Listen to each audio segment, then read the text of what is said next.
Welcome to another tarot card time-lapse. This is the Three of Cups, which symbolizes friendship, community, and celebrations in the upright position. If you reveal the card upside down, it stands for gossip, scandal, solitude, an imbalanced social life, or a third-party situation in a relationship.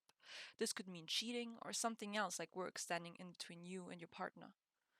I had sketched out my idea for this card years ago, when I was still a student at the Gnomon School of Visual Effects for my digital painting class with Alexandra Vocohen. She basically kicked my ass since I was a very difficult student who thought she knew it all and even better. After being unmistakably straightened up by my teacher, I promise you I've become a better painter for it. I knew that I wanted to do a sexy martini glass scene with three girls, which later turned into fairies. I wanted to hint at the sexual component of that card without losing the celebratory aspect, so girls having fun in a martini glass seems like the perfect solution. Before I start any painting, however, I resort to painting a study regarding the subject matter I'm going to paint. In this case, I spend an hour looking up YouTube videos of girls doing the martini dance and screenshotting the best keyframes with the most intense lighting. I knew I was looking for backlight situations because in my scene the ladies will only be lit by the moon. I also loved the idea of glowing liquid. I had a rough time painting the faces according to the reference. I will say, in my defense, however, that my ref wasn't very high res, so my mind was busy trying to simplify blurred images. One girl that was particularly difficult to paint ended up with a face mask. It's a contemporary solution for an ancient artist problem. I've got to mention that I felt like I was painting sexy Powerpuff Girls because they each seemed to come with their own color theme.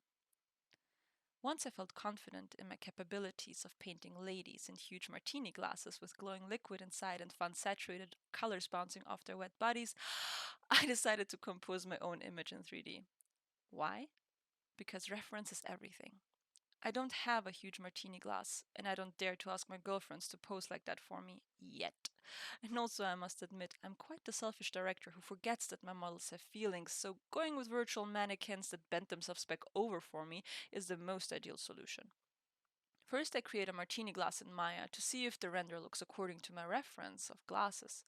Then I take the object into DAZ Studio and add the girls into my glass. I consider my ancient sketch when posing the ladies and go overboard with the sexiness. I like how DAZ Studio comes with rigged models that already have some poses ready. It's very easy to work on top of the already established poses and tweak them to your liking. There's two downsides to this approach in comparison to having real models to work with. One pose with a real model takes less than a second to get. In my case, it can take up to an hour with three of them. And the other is that real models simply are anatomically correct. The rigged ones might feel off a little. So you've got to use additional reference and intuition to fix what's wrong.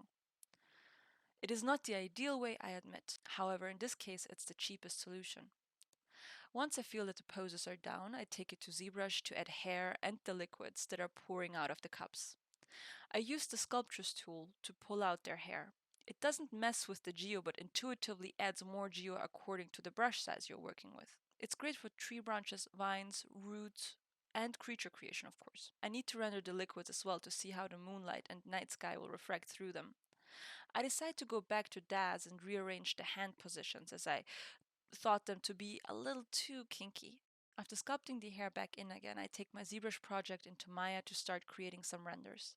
I look for HDRI images with moonlit night sky and a sea, and find it surprisingly difficult to get a free image that matches my vision.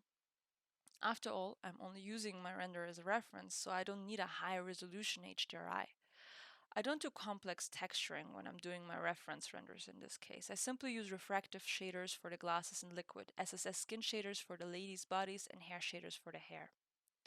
After test rendering the ladies in different positions and focal lengths, I decide that I need more vertical postures, as all of them are in a horizontal, which even more perpetuates the feeling of sex. I need the celebratory aspect back that this card represents, so I get back into that studio and repose one of the ladies for the third time. I create a new hairstyle in ZBrush and take it back into Maya. I refresh my memory with a couple of new light studies that blow my mind in terms of lighting, color, hue, saturation, and anatomy, of course. I can only suggest for you to do as many studies of people as you can. There's always something new to learn.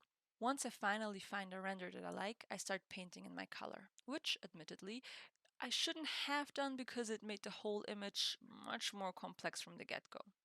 But since I've also done my studies in color, I thought I was ready for the challenge.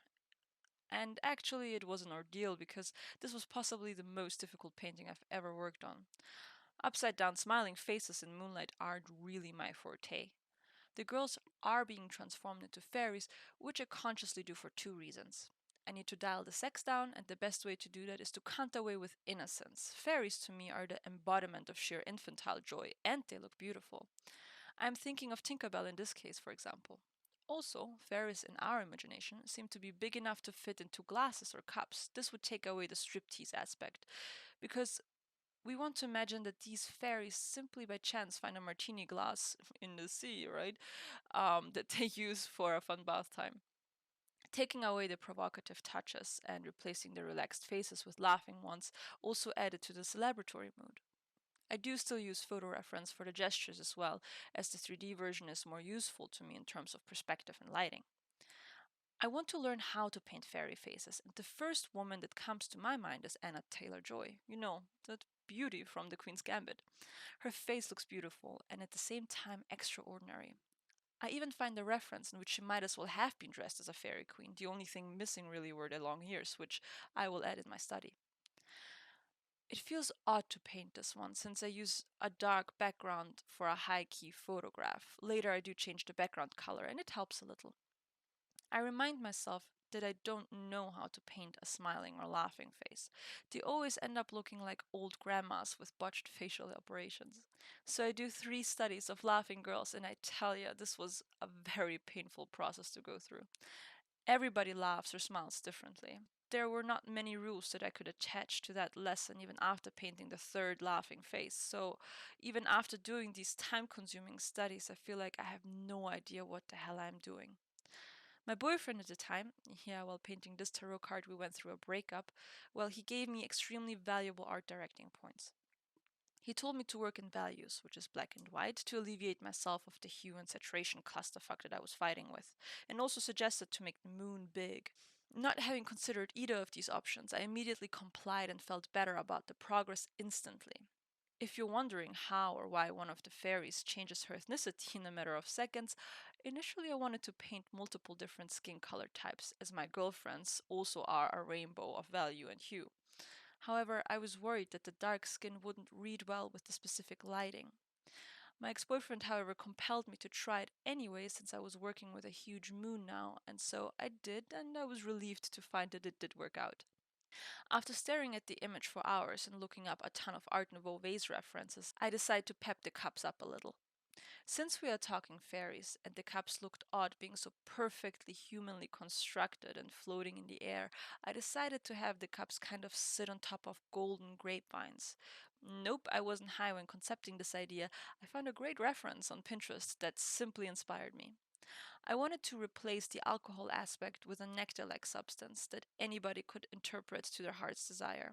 So far, the feedback ranged from Prosecco to orange juice to ambrosia to, well, pee.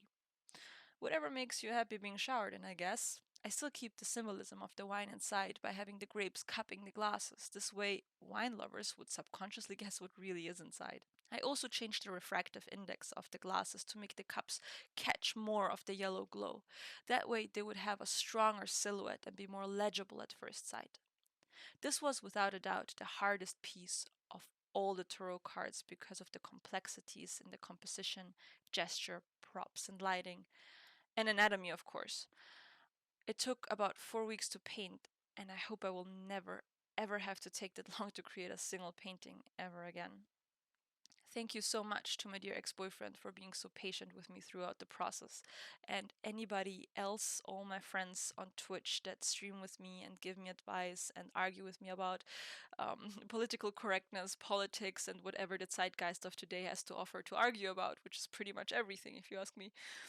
Thank you, thank you, thank you. You guys make my month. I've also been interviewing Zach Gratz, Anthony Jones, and Adrian Verlan this past month. Please check those podcasts out. I hope you like them.